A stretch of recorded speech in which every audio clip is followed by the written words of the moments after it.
Okay. Set. Let's give the stage for him. Okay.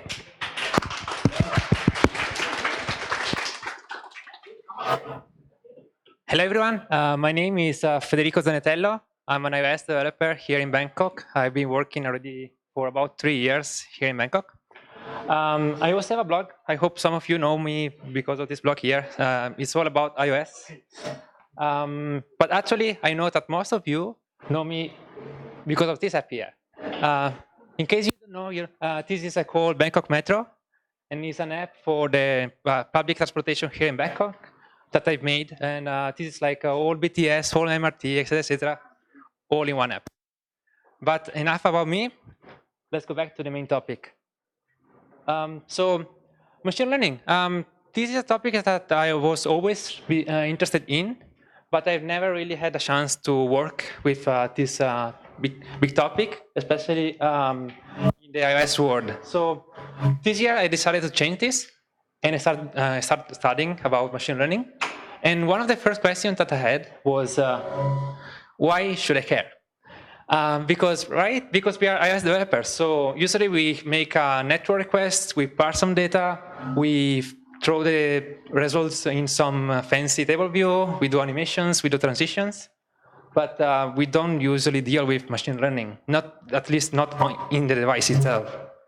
So I'm going to try to give you a few reasons why I think machine learning is important. Sorry, does it work well? Is it okay? Cool. I'm going to give you a few reasons why I think machine learning is important in even for iOS developers. And the first one is, let's look at the hardware from Apple. So since 2017, we have, let's see if I can do it. Yes. Here on the left, we have the A11 chip. That is the chip that was together with the iPhone 10. And then on the right side, we have the A12 chip. That is the chip that was shipped with the iPhone 10s. So on both of them, we have the first machine learning dedicated hardware. We have you can see it in here. This is the neural engine in the A11. And in here, we have the NMPU. It's the same, different name, but it's exactly the same thing. And of course, even the A13, so even the iPhone 11s have the same dedicated hardware. And even if you have an Apple Watch Series 4 or Series 5, it's the same. We also have in there dedicated hardware for machine learning. So if Apple is dedicating some hardware, is getting some size of their chip to do this, it looks like for Apple this is very important. But enough about hardware, let's look at the software. So as you know, every year we have WWDC, and since 2017, Apple started dedicating some session on machine learning. And actually, every year since 2017, the content about machine learning has almost doubled. So you can see here, in 2017, we only had 4 videos. In 2018, it was 7 new videos. And this year, it was 15 new videos. Actually, machine learning was the second biggest topic that Apple has talked during this WWDC. And of course, the first one was Swift UI. And just for your information, things like ARKit, this year they only had 3 sessions, and combined only 2 sessions. So it looks like really Apple is trying to push us to use machine learning. Speaking of WWDC, this year, as you might know, we also have a ceremony called Apple Design Awards. And 3 out of the 9 winners of this year were highlighted also for the use of machine learning. Question, does any of you know any of those 3 apps? Which one? Second one. What's the name? Awesome, yes, Pics A Photo. I'm going to give you a small overview of all 3 of them. So let's start with Pics A Photo. So in this app here, they use machine learning. This is an app for, let's see, is it okay? This is an app for photo editing. And the way they use can you hear me at all? Cool. This is an app for photo editing. And the way they use machine learning is actually they have multiple features where they use this. But the feature that was highlighted during WWDC was this one here. We have an ML button here, and this is what I like to call a magic wand feature. So basically what it does is, the user give the app this photo, and then this app use machine learning to actually understand what's the content of the picture. So for example, you understand if it's a portrait, like in this case, or if it's a sunset, or if it's something else. And based on the knowledge that this app has, the app will automatically adjust the settings for you. So you don't have to change by yourself the brightness, you don't have to change the contrast and other things. This app will do it for you. But actually, if you look at this app, they have a nice website. You can see they use machine learning in many other places as well. So this is just one example where they were using machine learning. Then we have Homecard. This was the app, the orange icon app that we saw before.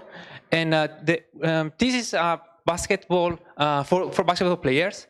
And the way they use, basically this app transform your phone in a smart camera. So the way it works is you take your phone, you launch the app, and you position it in a place where you can see, like in this picture here, the field. And then you just go and play. And basically what it does is it tracks you when you play. Every time you throw, it remembers exactly where you throw, from where you throw the ball, and even if you score or not. In this case, you can see here on the top right, the history of this person here. So every time it throws the ball, we will have a new cross or a new circle based on the outcome. And so yeah, if you are a basketball player, please go try this app. It looks very awesome. And the way they use machine learning actually is also pretty cool. It's on the setup.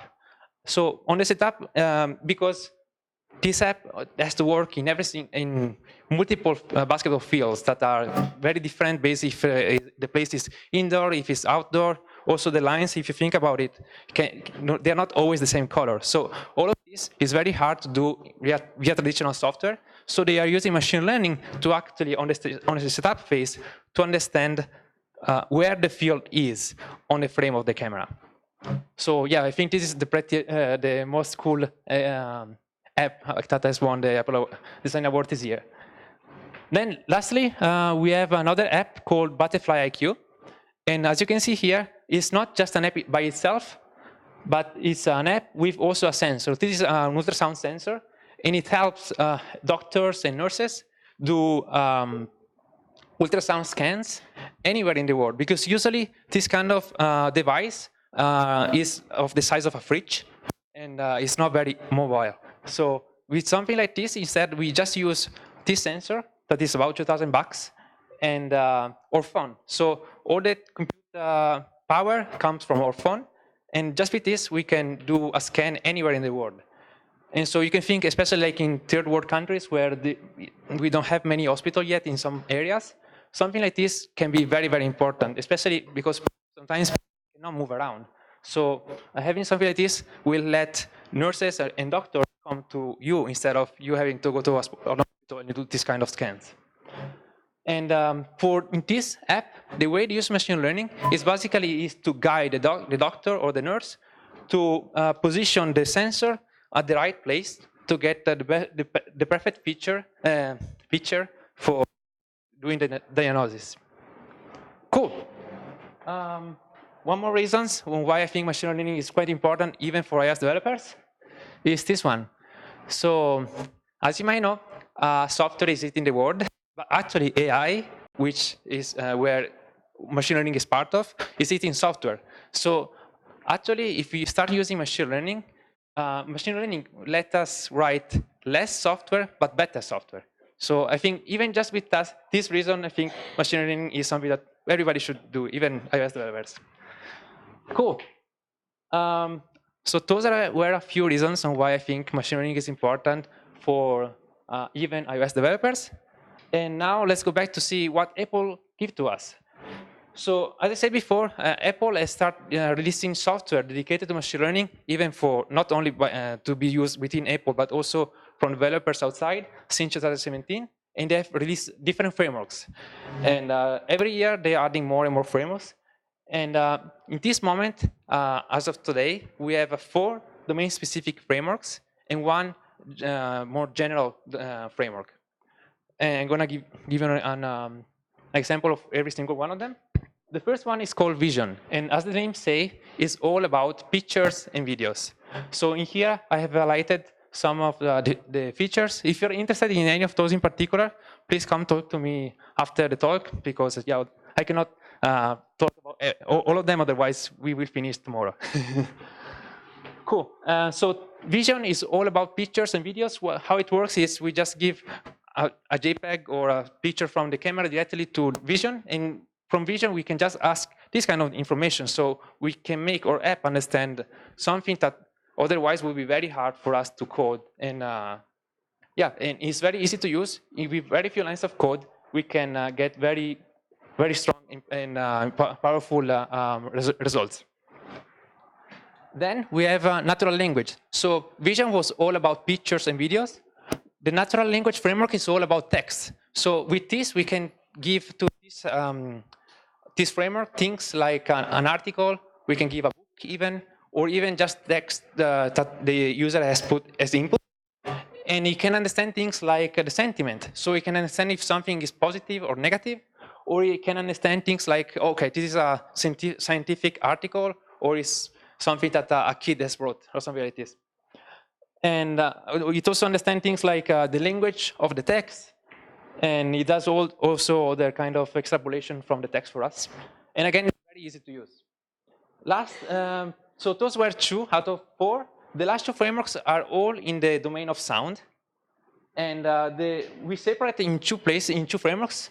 The first one is called speech, and it's all about the human voice. So with this one, we can record things and then give to this framework, and then we can understand things that the user has spoken. We can do an analysis. We can even do transcription. Sorry. So this means if we have a podcast app, for example, we don't need to manually have to write down what has been spoken during the podcast, but we can just give the audio file to this framework, and this framework will do it for us. So pretty awesome. Last framework is sound analysis, which is all about, again, sound, but not dedicated only to human speech, but about just recording and categorizing sounds. So you can understand things like, okay, this audio, in the first 10 seconds, there is no sound at all, then there is a klaxon, or then there is a dog barking, and things like this. This framework will help us doing these kind of things. Cool. So what can we do already with those 4 frameworks? Actually, quite a lot. And those frameworks are already powerful by themselves, but even actually the real power is using those frameworks along with other frameworks. Okay, you can use those machine learning frameworks between themselves, or even with other Apple frameworks, or the frameworks that you wrote by yourself. So an example is this picture file in the middle, where we have a camera photo app, where we can take pictures. And for example, in here, we take a picture of a bridge. And so, okay, we just take a picture. The app doesn't know that it's a bridge yet. So the first thing that we do is we give this picture to Vision.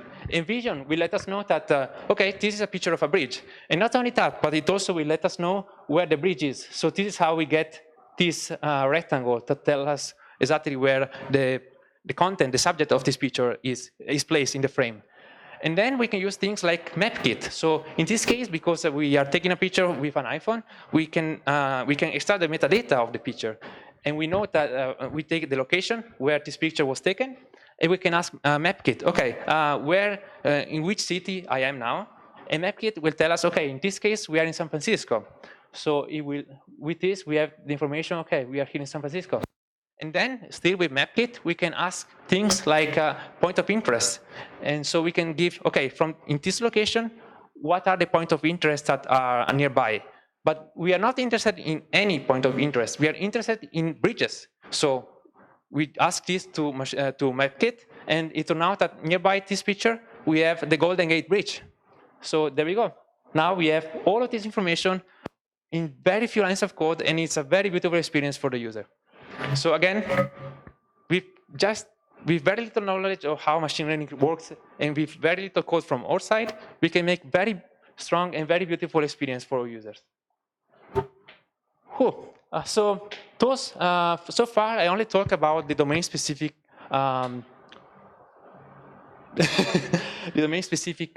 frameworks that Apple gave to us, and those are already very cool, very important. But actually, for some of our apps, what those frameworks give to us are a little bit too generic. So something, let's say that, for example, we want to make a food app that recognizes different kind of foods. With things like vision, if you take, for example, pictures of pizzas, vision will probably tell us let us know that, okay, this is a pizza, but it won't tell us, okay, this is an Hawaiian pizza or this is a pepperoni and things like this. So in this case, we cannot use vision. We need to go a level deeper, and this level is called CoreML. So this framework is actually the foundation of all the machine learning in iOS. So it means that even the frameworks that we just saw so far are sitting on top of CoreML. So actually we were using CoreML since the beginning, but we just didn't know because we were using wrapper around it. So with CoreML, there is a big difference from using this framework and the one before, because before, actually, we were using models that Apple has already shipped and embed in the phone. But if you want to use CoreML directly, we have to create our own models. So as you might know, in traditional software, everything works more or less around functions, where we give an input, the function gives us back an output, and the function itself is something that we as developers write. But in machine learning, we don't do this. We use models. So we give an input to the model gives us back an output, but the model itself is not something that we write, but it's something that we need to create and train. And for iOS, this model is called ML model. So since the beginning, Apple, the way Apple told us to create models was to basically take already models created with other services and turn them to an ML model. Last year, Apple has also released a framework called CreateML that let us create our own models with this framework, even by using Xcode Playgrounds. But this year, they went a step further, because everything so far has always required some kind of scripting or some kind of coding. So with this year, they completely removed this need, and they made a new app called CreateML. So the difference between the framework and this one is that this app has a space between create and ML. And the way it works is basically we drag and drop. So we prepare our training data, we drop it in this app here, and this app will automatically, it will create the domain for us and even give us information like the accuracy and the confidence and other very cool information. And again, with zero code from our side. So what can we do with this CreateML app? Well, we have 5 domains, so we can create a different model.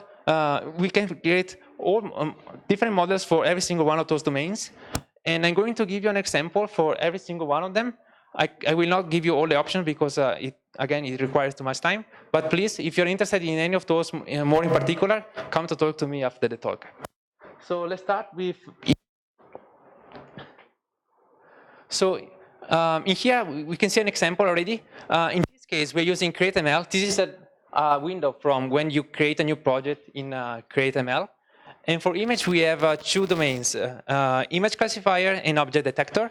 In this case here, In this case here, we're using an object detector, where basically we take a ton of pictures of different poker cards, and we take pictures in different angles with different kind of cards, with different lighting conditions, and we teach and we tell CreateML, okay, in this picture, this symbol here is exactly from this pixel to this pixel.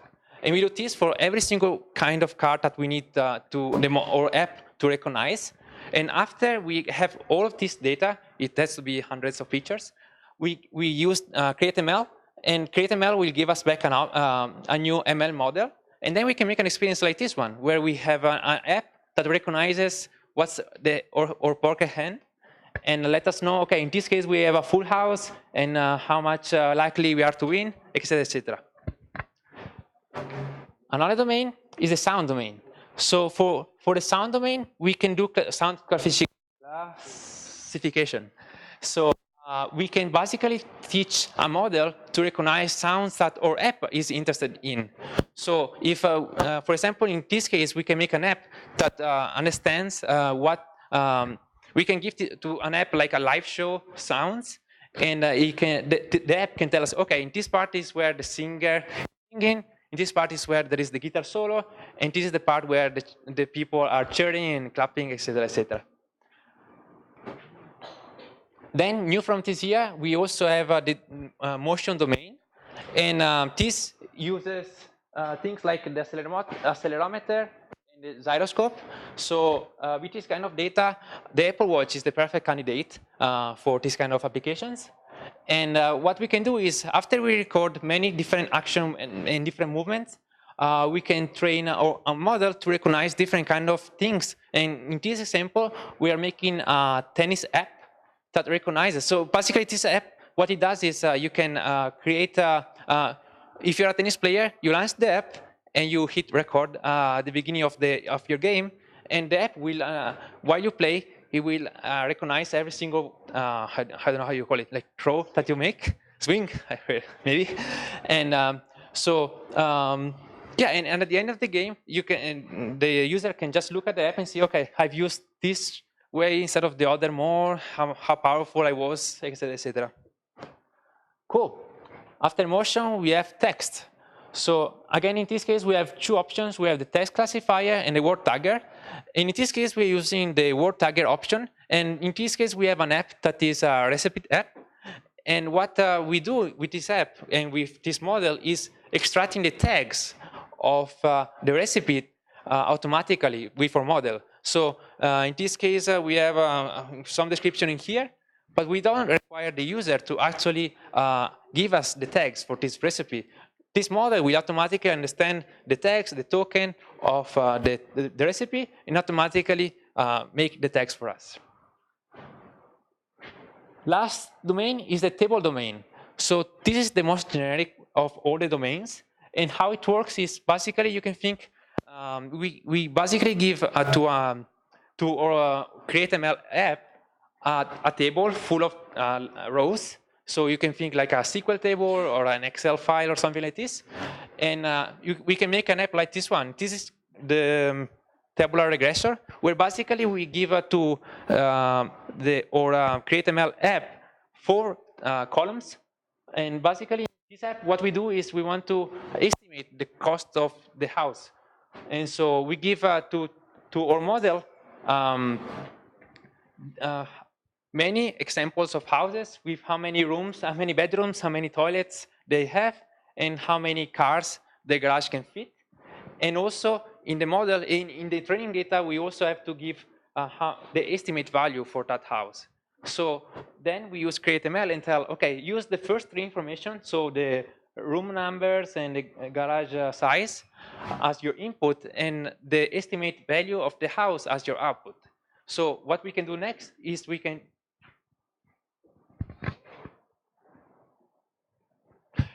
it's gone. What we can do next is let's say that now we have a new listing for a new house. We already know how many rooms the house has, how many cars can fit in the garage, and the app or model can give us an estimate on how much it's going to cost.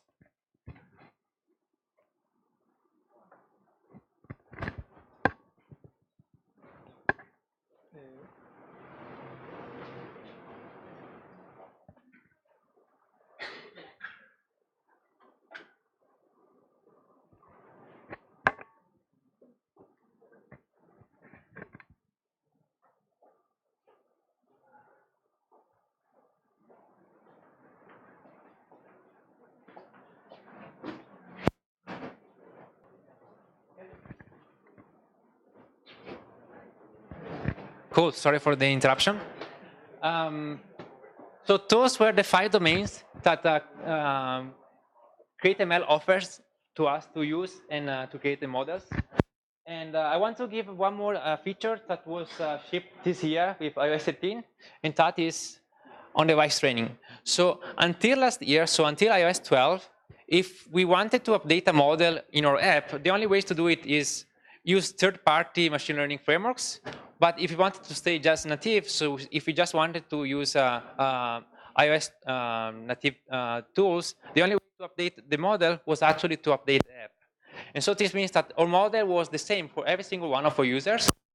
and which is okay, but it could be better because actually, if we can train the model based on the user, this user behavior, we will make an app that is better for every single one of our users. So basically, we are making from iOS 13 and later, what we can do is we just ship in our app, embed in our app, just a base model, and then the more our user, every single user use the app, the more the model in their own device is better, perform better just for that specific person. So this is quite cool also because like we don't need a server anymore because we don't need to send the data and the usage of the user in a remote server. We don't need to pay for that server. We can just do everything locally.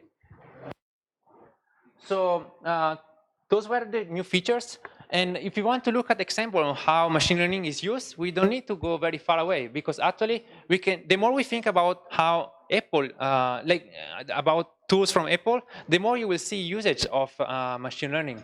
So the most obvious one is of course Face ID, where basically we have a T sensor in the front of the phone that recognizes us even when we change. We grow a beard, we have an haircut and things like this.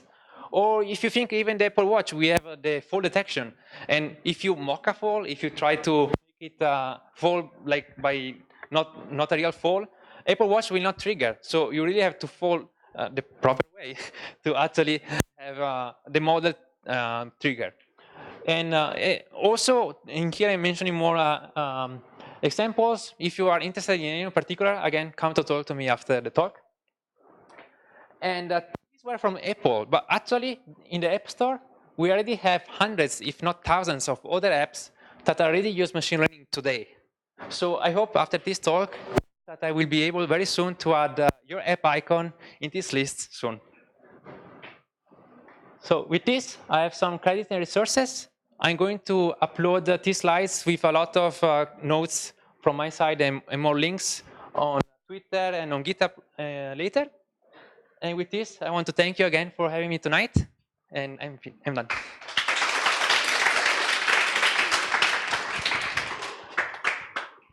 Any questions? I have a question. Is it possible to upload the on-device data to the server? You can, but the whole reason why Apple did this on-device training is so you don't have to anymore. So if you use just native tools, Apple is really pushing you to not upload the user data and to update the model later. But of course, the app is yours, the code is yours, so you can still do whatever you want, really. But yeah, Apple is trying to tell you, care about user privacy, care about all the things, like care even of the data usage of the app, and just don't do any of that. Use on-device training. And actually, as you might know from iOS 13, we have a new framework called like background task, which basically is made for this. So instead of having to update the model while the user is using our own app, we can just task this big update of the model at night when the user is sleeping. The app at some point iOS will decide, okay, from 3 a.m. to 3:20, update the model, because this is actually something that takes quite a bit of time. It's not something that if you update the model when the app is open,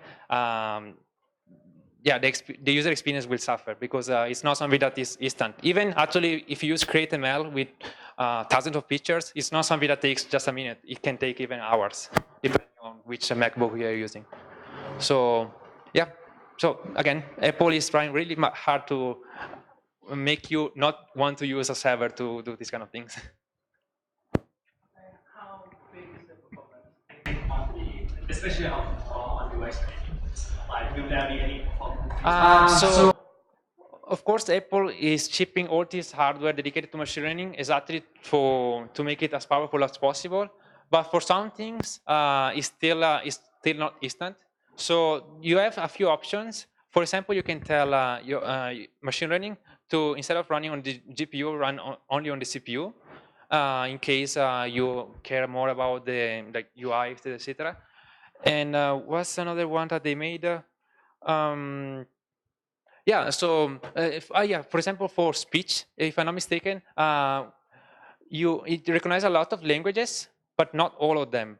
And so for some things, instead of having the recognition be made on the device, you can upload the audio to Apple servers, and then they will do a more precise recognition for you and give you back the results.